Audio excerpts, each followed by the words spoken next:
राजस्थान में सियासी घमासान जारी है। शनिवार को बीजेपी नेता राज्यपाल कलराज मिश्र से मिले और बाहर निकलते ही अशोक गहलोत पर तीखे प्रहार किए। बीजेपी प्रतिनिधिमंडल ने शुक्रवार को गहलोत के बयान का जिक्र करते हुए उसे दुर्भाग्यपूर्ण बताया और कहा कि जिस तरह मुख्यमंत्री ने राजभवन के घेराव की बात कही, इस पर उन्हें इस्तीफा दे देना चाहिए। बीजेपी ने यह भी कहा कि गहलोत अराजकता का वातावरण बना रहे हैं और राज्यपाल पर इस तरह का दबाव नहीं बनाया जा सकता। राज्यपाल की सुरक्षा का भी सवाल है।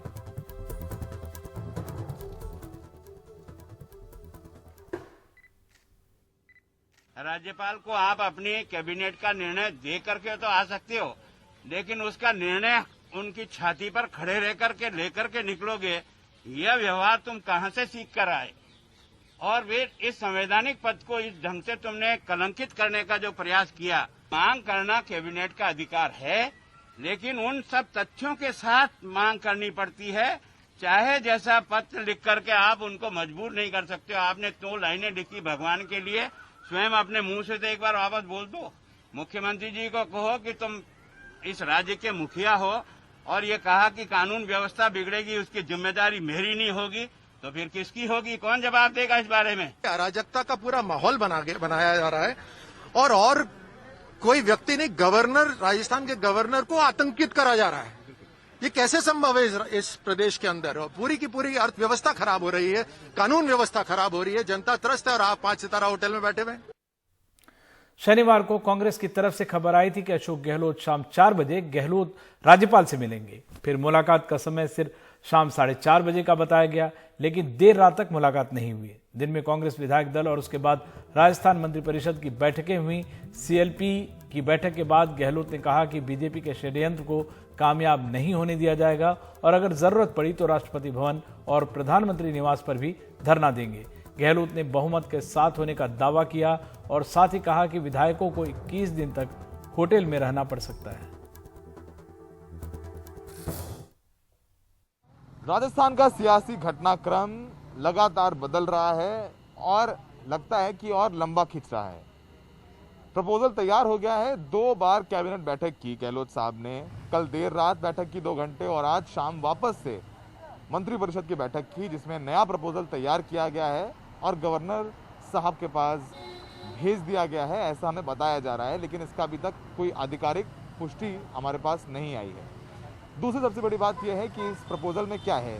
6 क्वेरीज थी जो कलराज मिश्र ने उठाई थी। पहली क्वेरी थी कि विधानसभा बुलाना चाहते हैं, उसका एजेंडा क्या है? कोरोना के वक्त आप विधानसभा बुला रहे हैं, कैसे करेंगे? मामला कुछ विधायकों की सदस्यता को रद्द करने को लेकर के सुप्रीम कोर्ट में, तो कई स्पष्टीकरण मांगे थे और अब पूरी लड़ाई गवर्नर के घर में होगी, गवर्नर के पास होगी, क्योंकि उनके ऊपर है कि असेंबली सत्र कैसे बुलाते हैं, क्या वो लंबा खींचेंगे। उधर कांग्रेस की तरफ से अब आधिकारिक हो गया है कि 27 तारीख को देश के तमाम राजभवन यानी गवर्नर के घरों के बाहर कांग्रेस प्रदर्शन करेगी और ये कहेगी कि गवर्नर केंद्र सरकार के दबाव में काम कर रहे हैं। तो अब संविधान बचाने की बात होगी।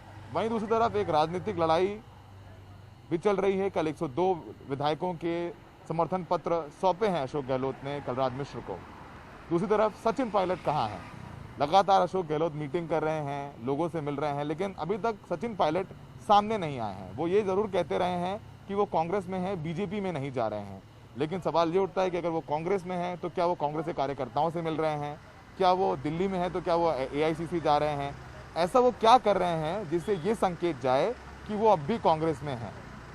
और दूसरी तरफ बीजेपी का एक प्रतिनिधिमंडल कलराज मिश्रा से मिला है। उन्होंने बोला है कि कल जो हुआ गवर्नर हाउस में, जो धरनेबाजी हुई 5 घंटे तक, और सीएम का जो बयान आया कि अगर पब्लिक आकर राजभवन घेर लेगी तो उनकी जिम्मेदारी नहीं है, इसको लेकर के बीजेपी का शिष्टमंडल मिला गहलोत कलराज मिश्र से और उन्होंने कहा कि कोरोना के वक्त जनता अनाथ सी हो गई है क्योंकि सारे मंत्री और सारे विधायक रिजॉर्ट्स में हैं। तो गवर्नर कुछ करें, कदम उठाएं ताकि कोरोना के वक्त में लोगों को थोड़ा विश्वास मिले। इस सब के बीच सियासी घटनाक्रम लंबा खिंचता नजर आ रहा है। राजस्थान में विधायक अभी तक फेयरमाउंट में है और गहलोत साहब ने मीटिंग में कहा है कि हो सकता है कि राष्ट्रपति भवन जाना पड़े, प्रधानमंत्री आवास का घेराव करना पड़े और सबसे बड़ी बात कि 21 दिन और रहना पड़ सकता है। इसका मतलब, क्योंकि अगर विधानसभा सत्र बुलाना होता है तो ये भी एक नियम है कि 21 दिन का नोटिस देना होता है। तो ये भी एक संकेत है कि लगता है कि ये जो विधायकों की बाड़ेबंदी है वो लंबी चल सकती है। फिलहाल इन सब के बीच सवाल यही है कि सचिन पायलट कहाँ हैं।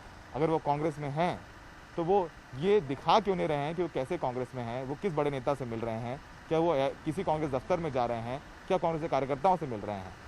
इन सब के बीच नेता कहीं भी हो, जनता से नहीं मिल पा रहे हैं। जयपुर में सहयोगी अश्विनी मेहरा के साथ सौरभ शुक्ला, NDTV इंडिया।